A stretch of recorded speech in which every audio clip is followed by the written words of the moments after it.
اور عمران ریاض انہیں پتہ ہے کدھر ہے، اور اللہ کرے گا انشاءاللہ، اللہ کرے وہ زندہ ہو۔ آئی صاحب کو پتا تو لے کے کیوں نہیں آئے؟ آئی جی صاحب میں جرت ہی نہیں ہے اتنی کہ عوام کا یہ سامنا کر سکیں، بزدل انسان ہے یہ۔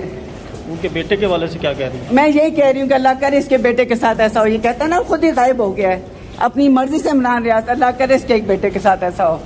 اس نے کل بھی یہ سٹیٹمنٹ دیا اور آج بھی دیا ہے۔ کسی پولیس والے نے آپ سے بدتمیزی کرنے کی کوشش کی نہیں، ہے؟ بازو مروڑی ہے چوٹ تو نہیں لگی آپ تاکہ میں آئی جی صاحب سے بات نہ کر سکوں۔ کیا کہتی ہیں؟ انہیں کا ایک پولیس والا تھا، بازو مروڑ کے پیچھے کر رہا ہے کہ میں سوال نہ کر سکوں ان سے، عوام سوال نہ پوچھ سکے ان سے۔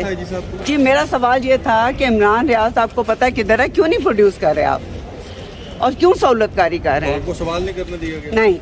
اور دوسرا میں نے کہنا تھا کہ اللہ کرے، میں نے کبھی کسی کو اس طرح کی بیڈ وش نہیں کی کہ ہمارا بچہ بیمار ہو ہم کہتے ہیں کہ جی کسی دشمن کا بچہ بیمار، اللہ کرے آئی جی تمہارے بیٹے کے ساتھ اسی طرح ہو، اور دنیا کے اور تم میم آپ کو کیا لگتا ہے کہ آج آپ کو ہراساں بھی اندر کھڑے ہو کے کیا گیا ہے؟ نہیں اندر نہیں کھڑے ہو کے، باہر ہی بازو مروڑ کے، جی بازو پکڑ نہیں مروڑ کے پیچھے۔ مروڑ کے باقاعدہ طور پہ۔ اچھا آپ کو کیا لگتا ہے کہ کہاں ہوں گے عمران ریاض خان، کچھ اس کے بارے میں؟ جی بریگیڈیئر راشد نصیر کے پاس ہے، سیکٹر کمانڈر کے پاس، ان سب کو پتہ ہے، پوری عوام کو پتہ ہے، چیف صاحب کو بھی پتہ ہے، ایسی بات نہیں ہے، چیف صاحب کو پتہ ہے، پوری عوام کو پتہ ہے، اور یہ آئی جی سہولت کارڈ بنا رہا ہے۔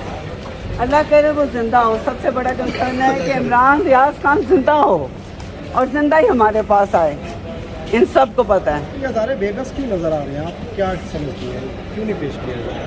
سارے ادارے بے بس ہو گئے۔ بات سنیں، ادارے بے بس نہیں ہیں، ادارے بغیرت ہو گئے۔